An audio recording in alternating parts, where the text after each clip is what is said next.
Merci Lisa pour votre présentation. Donc, Thank you for your aussi de mon presentation. part, je veux partager For notre my- expérience en Algérie. Donc, aussi I'd en like to Algérie, share what we did in Algeria, on a utilisé des where moyens de partage. we Donc, on a used a utilisé deux sharing moyens, le SharePoint system.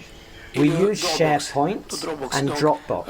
on a avec des accès à tout l'équipe d'inventaire. Donc, chaque Access expert for the d'inventaire whole inventory sectoriel, team il a un accès in the dans sector. son ordinateur. So Donc, each pour faire le travail, member donc, of the collecte team des données, has access on les their calculs, computer for their tout ce work, qui for est contrôle collecting qualité. data, Donc, on for a- making the c'est une base de calculations, for données doing the partagée qui QC. permettre So aux différents inventoriers it's de a faire le shared travail database et that ainsi, allows each le contrôle de inventory qualité. worker Donc, to do chaque their expert a un work accès and à to un do the secteur quality approprié control. et Everyone has access to the l'inconvénient appropriate est areas. qu'on The n'arrive pas à disadvantage travailler en même is temps that we sur can't all sur work la même fiche de calcul simultaneously ou on the le same document, on the et same ça nous a facilité spreadsheet or le the same travail. document.